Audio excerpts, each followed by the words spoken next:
بسم اللہ الرحمن الرحیم۔ نبی کریم صلی اللہ علیہ وسلم کا معجزہ، 100 سال کی عمر میں بھی بال سفید نہ ہونا۔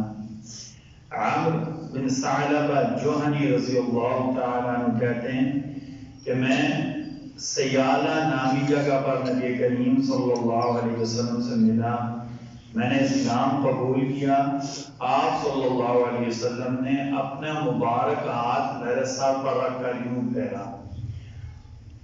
عمرو نے رضی اللہ تعالیٰ عنہ نے 100 سال کی عمر میں وفات پائی، لیکن سر اور چہرہ پر جہاں نبی کریم صلی اللہ علیہ وسلم کا مبارک ہاتھ لگا تھا، وہ بال سیاہ رہے، بالکل سفید نہ ہوئے۔ نبی کریم صلی اللہ علیہ وسلم کے مبارک ہاتھ کا معجزہ تھا۔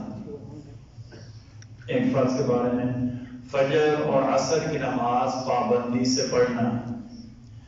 نبی کریم صلی اللہ علیہ وسلم نے فرمایا، بندہ جہنم میں داخل نہیں ہو سکتا تو سورج نکلنے سے پہلے فجر کی نماز اور سورج غروب ہونے سے پہلے عصر کی نماز پڑھ لیں، یعنی اپنے وقت میں فجر کی نماز بھی پڑھے اور اپنے وقت میں عصر کی نماز بھی پڑھے، اللہ تعالیٰ اس کو جہنم میں داخل نہیں کریں گے۔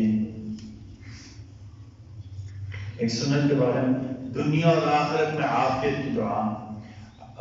سیدنا ابوبکر صدیق رضی اللہ تعالیٰ عنہ نبی کریم صلی اللہ علیہ وسلم پوچھا، ایمان کے بعد سب سے اعلیٰ ترین چیز کون سی ہے؟ آپ صلی اللہ علیہ وسلم فرمایا عافیت، اللہ سے عافیت مانگنا۔